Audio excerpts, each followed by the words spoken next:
Humanity has long celebrated the idea of the self-reliant individual, the visionary, the innovator, the nonconformist who carves their own path.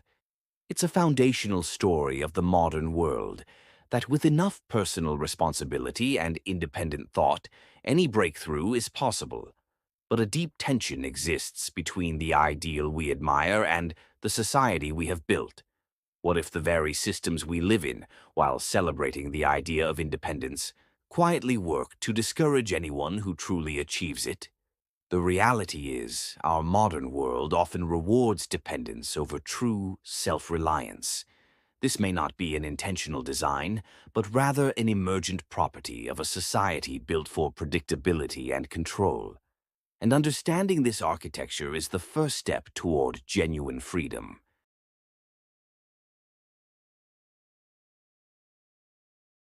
To understand this tension, we can look to a foundational thinker, Henry David Thoreau.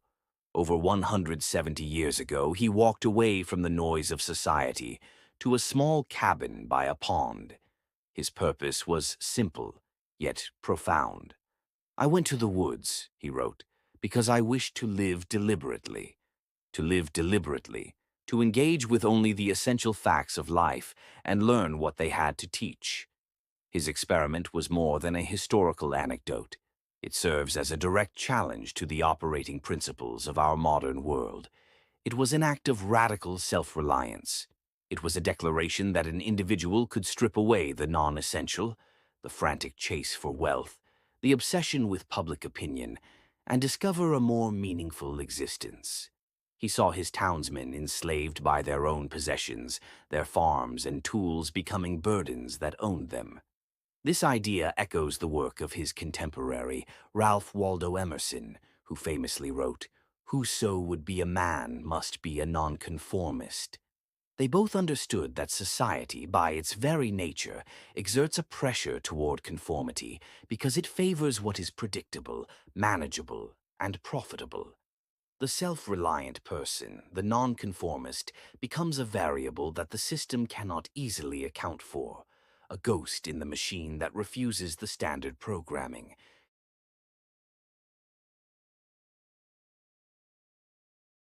So, why does a society that praises individualism often seem to fear the truly self-reliant? The reasons can be understood through three core principles.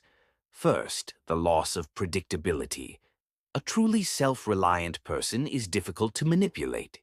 The primary levers of control in a modern society are economic and social. You are encouraged to pursue a certain career for its status, to desire certain products for social approval. But what happens when an individual's sense of worth is internally derived? The person whose validation comes from within cannot be easily controlled by external rewards. The person who defines wealth as time and freedom, not money and possessions, cannot be easily bribed into a life they haven't chosen. This immunity to common incentives makes them unpredictable. Second, the existential threat of contentment. The system often works by promoting a specific vision of happiness, a larger house, a newer car, a higher status title. It requires a collective belief that happiness is something to be purchased, always just beyond the next acquisition. The self-reliant individual who finds genuine contentment in simplicity, in nature, or in intellectual curiosity exposes this for the fragile illusion it can be. Their very existence poses a quiet but profound question to everyone else. What if the game you're playing isn't the only one worth winning? This question can be unsettling to a system built on convincing you that it is. Third, the contagion of authentic action. One person living a free, authentic life is a curiosity. 100 people doing it is a movement.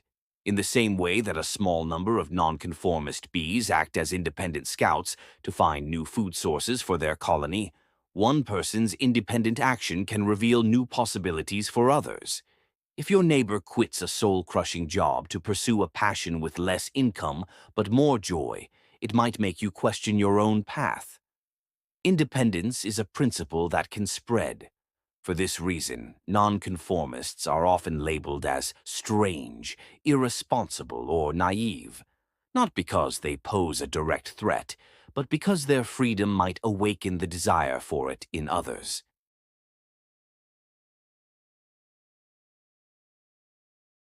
This fear isn't merely abstract. It's reflected in the very architecture of our modern systems, which often foster a state of managed dependence.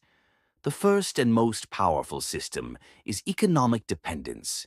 From the moment we enter adulthood, we are encouraged to take on debt, student loans for an education, a mortgage for a home, a car loan for transportation. While providing access to opportunity, debt also functions as a powerful tether. It can limit an individual's ability to take risks, to start a new venture, or to take a year off to find oneself. This is amplified by a culture of consumerism that constantly manufactures new desires. This cycle of desire and debt keeps the economic machine running, and it can keep you running on its hamster wheel. The second system is intellectual and emotional conditioning.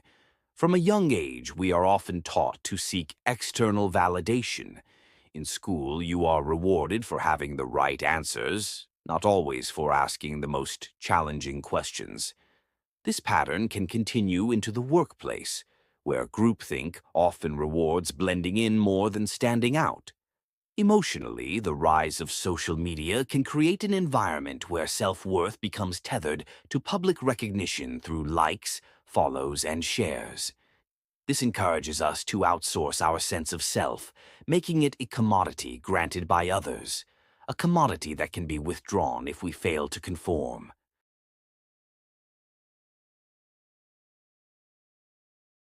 Recognizing these systems is not a cause for despair, but a call for a new framework for living. From this, three core principles of true self-reliance emerge. First, you must take responsibility for your definition of success. The system may want you to define it by your bank account and job title. The self-reliant person defines it by their autonomy. How much of your day do you truly own? How much of your life is driven by your own values versus the expectations of others? True wealth is having the freedom to wake up and decide what your day will look like. Second, understand that self-reliance is not hyper-independence. An extreme refusal to rely on anyone is often not a sign of strength, but a response to past trauma. This can lead to isolation and an inability to form deep connections. True self-reliance is different. It's about building an internal foundation of strength so you can engage with the world from a position of choice, not need. It is not rejecting other people. It is rejecting dependence on their approval, allowing for relationships built on mutual respect. Third, cultivate intellectual sovereignty. This is the art of thinking for yourself. Read widely, especially from opposing viewpoints. Question the narratives handed to you by institutions. Spend time in silence, away from the noise of public opinion, to simply understand your own thoughts. In an age that often discourages intellectual courage, the simple act of forming your own reasoned opinion is a profound act of autonomy.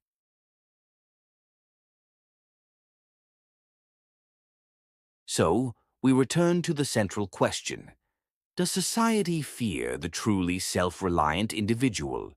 Perhaps the better framing is that our systems are built for conformity, and the self-reliant individual represents a force of productive deviation.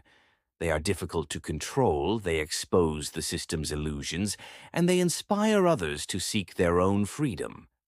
The great insight from thinkers like Thoreau and Emerson is that this external battle is really an internal one.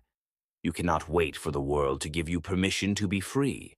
Real independence is a choice you make every day, in the decision to value your integrity over your salary, your freedom over your status, and your own quiet approval over the loud applause of the crowd. The question now is, when your moment comes, will you choose the comfort of the crowd, or will you stand apart to define your own path? I'm interested to hear your perspective on this. What systems of control have you observed in your own life? Share your thoughts in the comments below. And if you value this kind of analysis, don't forget to subscribe for more content that challenges the narratives we've been sold. Thank you for thinking with me today.